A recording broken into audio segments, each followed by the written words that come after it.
एक नौजवान जब सामने आता है तो लोगों की काफ़ी सारी उम्मीदें जाग उठती हैं। के लिए चुनाव तो लड़ेंगे और जहाँ लंगेट की बात है, लंगेट से मैं खुद चुनाव लड़ूंगा। मेरी यूनिवर्सिटी डेज की पॉलिटिक्स है कि खिदमत खलक करें। पहले ये समझने की ज़रूरत है कि 370 और 35 इन्हीं सियासी जमातों ने 45 तरमीमें करी इस आर्टिकल की, अमेंडमेंट्स। फिर जीएसटी लाया गया, लैंड ग्रांट बिल लाया गया मुफ्ती खानदान में। सवाल ये रहता है कि ये जो लोग अभी न्यू मॉडल ऑफ बाइगट्री भेज रहे हैं कि आप हमें इक्तिदार में फिर से लाओ और हम आर्टिकल वापस लाएंगे, सरासर लोगों को झूठ कह रहे हैं। नौजवानों की बात करें, बेरोजगारी किसी हद तक आज तक किसी उस तरह उसका रेशियो जो बढ़ चुका है, जम्मू कश्मीर की मैं खुसूसन बात कर रहा हूँ। भाजपा ने वादे किए हम रोजगार देंगे। अगर लोगों को रोजगार नहीं मिला तो भाजपा को जवाबदेह बनाइए और लोगों को पूछना चाहिए, लोगों को लिखना चाहिए, सवाल उठाने चाहिए कि अगर आप लोगों ने कहा कि यहाँ के नौजवानों को हम रोज़गार देंगे, अभी तक रोज़गार क्यों नहीं आया? इस बात में कोई शक नहीं है कि लंगेट के साथ हमेशा सियासी इस्तेसाल हुआ है और सियासी इस्तेसाल करने वाले सियासी लीडरान थे और जिन लोगों को आज तक चुना गया उन लोगों ने सिर्फ अपने घर बनाए, उन लोगों ने सिर्फ आज तक अपने जेब भरे। और लंगेट के साथ ये भी एक मामला हमेशा हुआ कि हमने बाहर वालों को, जो कि इस कॉन्स्टिट्यूएंसी से बिलोंग ही नहीं करते, जिनको इस कॉन्स्टिट्यूएंसी में वोट ही नहीं है, मैंडेट ही नहीं है कॉन्स्टिट्यूएंसी का, वो बाहर से आके इधर सियासत करते हैं।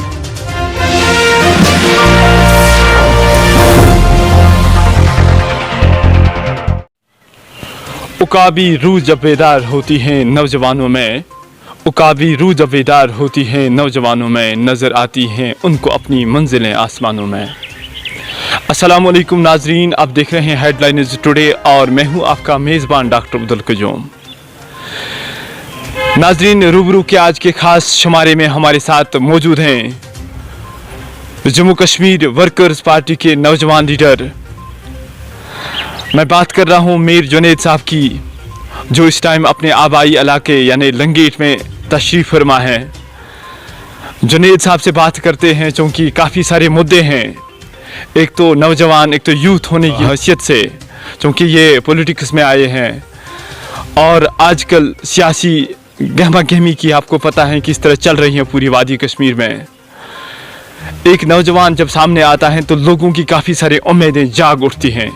उसी सूरत हाल को मद्देनज़र रखकर हम बराह रास्त यहाँ तशरीफ़ लाए और हमने मुनासिब समझा कि हम जुनैद साहब से बातचीत करें और जुनैद साहब से जो सियासी गहमा गहमी चल रही है उस पर बात करें। खुसूसन मैं लंगेट कॉन्स्टिट्यूएंसी की बात करूँ या कस्बा लंगेट की बात करूँ, यहाँ पे किस तरह की डेवलपमेंट हो रही है उस सब पे बात करेंगे जुनैद साहब से। जुनैद साहब, सबसे पहले हम आपका वेलकम और खुश आमदीद करते हैं। बहुत बहुत शुक्रिया आपका। जी जुनैद साहब, पहले मैं जानने की कोशिश करूँगा आपसे, एक नौजवान की हैसियत से जब आप पॉलिटिक्स में आए तो आपने क्या सोच बनाया कि चलो मैं भी क्यों न आज बराह रास्त कौम की खिदमत करूं और कौम के इस दुख सुख में शरीक हो जाऊं? क्या कुछ जानकर आप सामने आए? देखिए, सियासत में आने का एक ही मकसद हमेशा से रहा है जी। मेरी यूनिवर्सिटी डेज़ की पॉलिटिक्स से कि खिदमत खलक करें और वही खिदमत खलक अभी तक करते आए हैं और आने वाले टाइम में भी खिदमत खलक ही करेंगे। और ये एक हमारा जज्बा भी है, हमारा हमेशा मौक़िफ़ भी यही रहा है और एक कन्विक्शन भी हमें इस चीज़ को लेके है। जुनैद साहब, अगर हम कश्मीर की सियासी सूरत हाल की बात करें, खुसूसन एब्रोगेशन ऑफ आर्टिकल 370 और 35A के बाद जो सूरत हाल किसी हद तक लोगों में एक तजज़्ज़ुब पाया जाता है, अब भी लोगों के दिल किसी हद तक उन पे ठेस पहुंच चुकी हैं। लोगों की अभी भी डिमांड है कि हमारे जो असली हुकूक हैं वो हमसे छीन लिए गए। उस सूरत हाल पे आपका क्या नज़रिया है? देखिए, 370-35 के बारे में आपने पूछा तो मैं ये कहना मुनासिब और जायज़ समझूंगा कि इस चीज़ की वजाहत जो है बाकायदा तौर पे होनी चाहिए। पहले ये समझने की ज़रूरत है कि 370 और 35 जो हमारे यहाँ हुक्मरान थे, जिसमें शेख ख़ानदान था, जिसमें अब्दुल्लाज़ थे, मुफ्तीज़ थे, या जितनी भी बाकी सियासी जमातें जो इक़्तिदार में रही हैं, उन्होंने ये आर्टिकल 370 और 35 अपने इक़्तिदार में 90% ख़त्म किया था। और अब तो फिर तो फिर आपका मानना है कि वो टूल के तौर से इस्तेमाल कर रहे हैं? नहीं। और अब यही लोग जो है कि लोगों को गुमराह कर रहे हैं, बेवकूफ़ बना रहे हैं कि हम इस 370 और 35 को वापस लाएंगे। मुझे एक चीज़ बताएं, 370-35 आर्टिकल जो है बहुत पहले ख़त्म हुआ था, जब शेख मोहम्मद अब्दुल्ला ने चीफ मिनिस्टेरियलशिप एक्सेप्ट करी थी और प्राइम मिनिस्टेरियलशिप। दूसरी बात, जब शेख मोहम्मद अब्दुल्ला दिल्ली चले गए और इंदिरा गांधी के साथ एकॉर्ड किए तो आर्टिकल तब ख़त्म हुआ। और फिर इन्हीं सियासी जमातों ने 45 तरमीमें करी इस आर्टिकल की, अमेंडमेंट्स जिनको हम कहते हैं, और जो एक आम आदमी को उन अमेंडमेंट्स के बारे में कुछ इल्मियत नहीं है। जब अमेंडमेंट्स हुई तो आर्टिकल की जो एक मजबूती थी वो और कमज़ोर पड़ गई। फिर जीएसटी लाया गया, लैंड ग्रांट बिल लाया गया मुफ्ती ख़ानदान ने, तो 90% आर्टिकल का जो खात्मा है हमारे लोगों ने किया, हमारी सियासी जमातों ने, और 10% जो कुछ बचा कुचा था वो भाजपा ने ख़त्म किया। सवाल ये रहता है कि ये जो लोग अभी न्यू मॉडल ऑफ बाइगट्री भेज रहे हैं कि आप हमें इक़्तिदार में फिर से लाओ और हम आर्टिकल वापस लाएंगे, सरासर लोगों को झूठ कह रहे हैं, लोगों को बेवकूफ़ बना रहे हैं। ये मामला सब जुडिस है और ये असेंबली में वापस नहीं आ सकता है। आप असेंबली में क्या रेजोल्यूशन पास करेंगे कि जब मामला सब जुडिस है? और मेरा ये मानना है पहले इन सियासी जमातों को हमें कसूरवार ठहराना चाहिए, इनसे हिसाब लेना चाहिए कि भाई साहब, अगर हम लोगों ने आपको अपना नुमाइंदा चुना था, मैंडेट दिया जी, आप लोगों को मैंडेट दिया कि आप हम लोगों की नुमाइंदगी करें, आप यही नुमाइंदगी कर रहे थे कि आप लोगों ने 90% आर्टिकल का खात्मा किया, आप लोगों ने हमें धोखा दिया। उस धोखे का हिसाब दें ये सियासी जमातें, बाद में बाकी चीज़ें देखते हैं। यहाँ पे मैं जानने की कोशिश करूँगा आपसे, अगर हम मौजूदा युवा की बात करें, नौजवानों की बात करें, बेरोज़गारी किसी हद तक आज तक किसी उस तरह उसका रेशो जो बढ़ चुका है, जम्मू कश्मीर की मैं खुसूसन बात कर रहा हूँ। अगर एजुकेशन की लिहाज से देखें तो कश्मीर में काफ़ी सारे नौजवान आजकल PhD, MPhil, MEd, MBBS, काफ़ी सारे लड़कों ने हाई डिग्रीज़ हासिल करके घर बैठे अभी बैठे हैं। बीजेपी ने कहीं एक वादे किए एब्रोगेशन ऑफ आर्टिकल 3 के और 70 के बाद। मैं नौकरियों की बात नहीं करूँ, सरकारी नौकरियों तक उनको महदूद रखा जाए। मैं यहाँ पे जानने की कोशिश करूँगा इंडस्ट्रियलाइजेशन के हवाले से उन्होंने काफ़ी सारे बुलंद बांग दावे किए, क्योंकि आपका एक फैम है इस टाइम बड़े बड़े लीडरों के सामने, आप आए रोज़ आपके जो फ़ोटोज़ वगैरह, आपके वीडियोस वगैरह सब कुछ वायरल होते हैं, क्योंकि आप भी बड़ी बड़ी पार्टियों में आजकल अपना लोहा मनवा रहे हो। मैं जानने की उन वादों का क्या हुआ? क्या आने वाले दिनों में कुछ ऐसे इक़्तिदाम उठाने जा रही हैं हुकूमत, मरकज़ी हुकूमत की मैं बात कर रहा हूँ, कि ताकि बेरोज़गार नौजवानों को किसी हद तक, क्या 2-3 साल बीत चुके हैं, कुछ नहीं हो रहा है यहाँ के नौजवानों के लिए, उस हवाले से क्या पैगाम है आपका? देखिए, जो भाजपा ने वादे किए हैं यहाँ की आवाम को लेकर, उन सवालों का जवाब आप भाजपा के स्पोक्स पर्सन से लीजिए, उन सवालों का जवाब आप भाजपा के लोगों से लीजिए।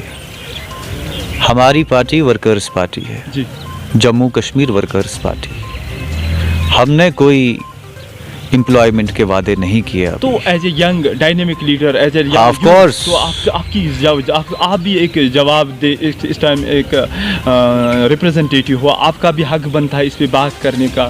क्यों हुआ ऐसा? क्यों नहीं इंडस्ट्रियलाइजेशन के हवाले से यहाँ कुछ स्टेप्स उठाए गए?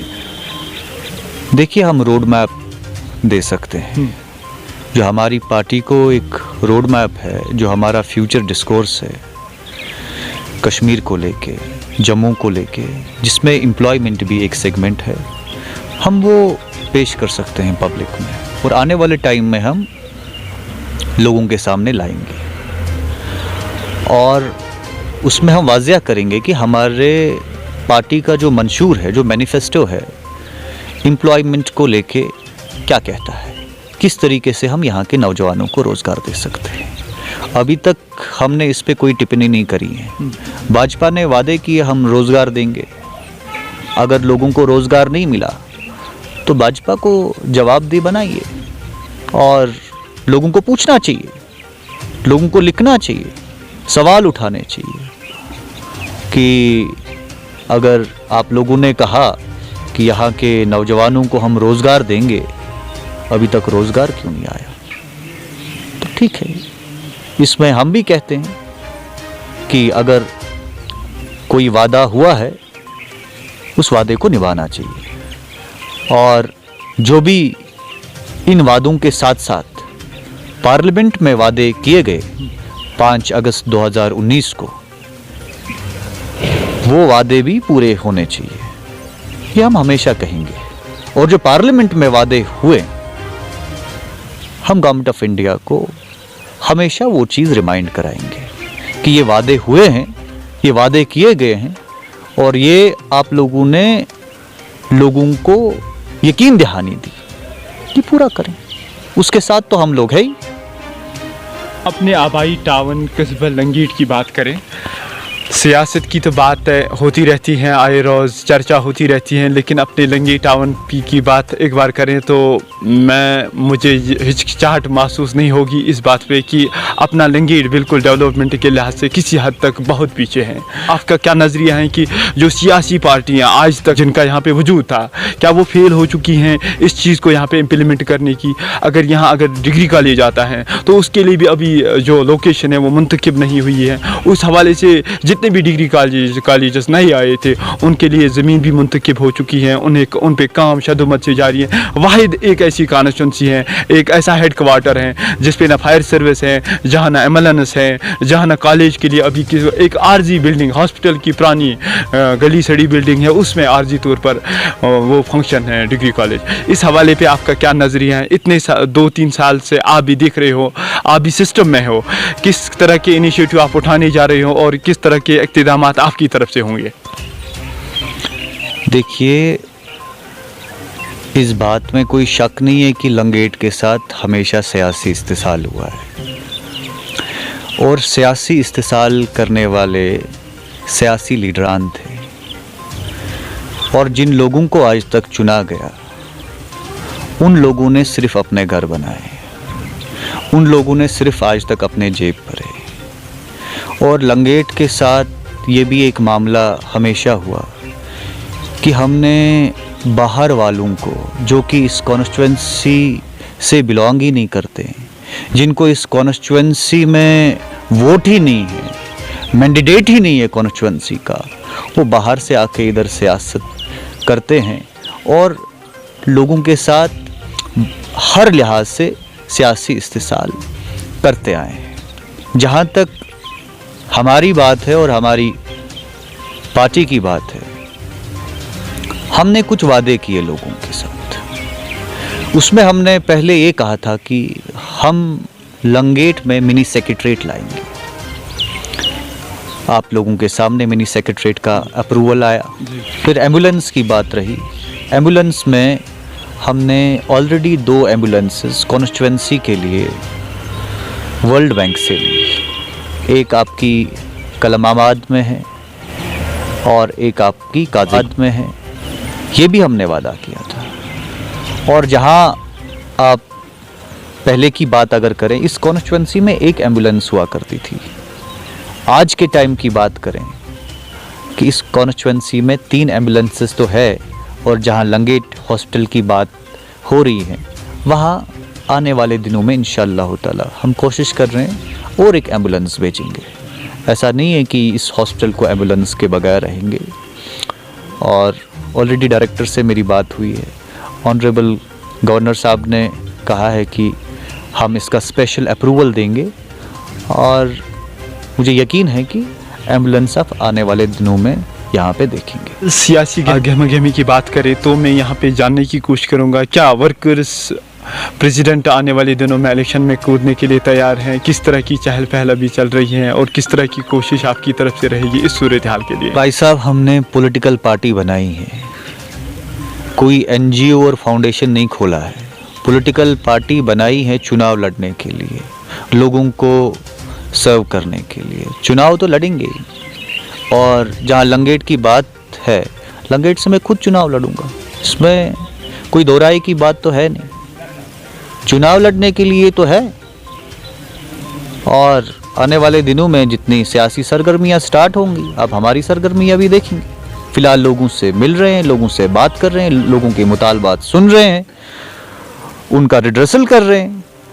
और आप देखिए कि लंगेट में जहाँ मैग्नेमाइजेशन का कॉन्सेप्ट नहीं था, वहाँ आप देखिए आपके सारे इनर लिंक्स अभी कंप्लीट है।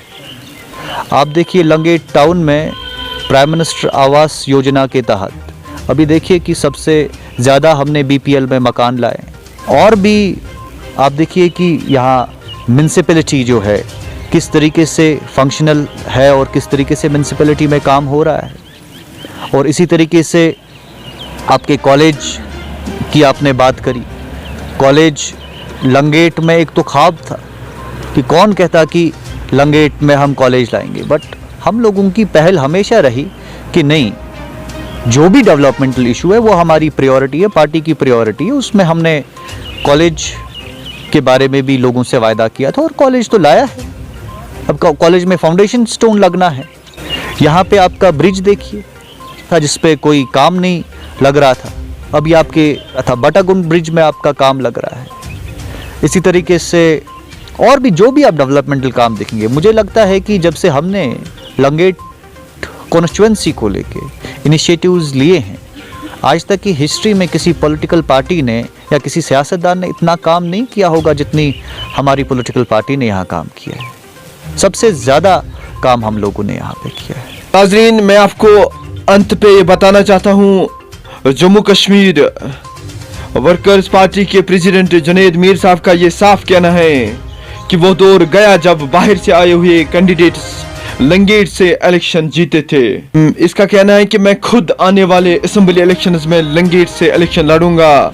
और इन्होंने साफ ये भी इशारा किया कि बीजेपी के किए हुए वादों के लिए उन्हें जवाबदेह बनाया जाए। बहरहाल नाज़रीन, इसी के साथ दीजिए अपने मेज़बान डॉक्टर अब्दुल क़य्यूम को इजाज़त। आप देखते रहे हेडलाइंस टुडे।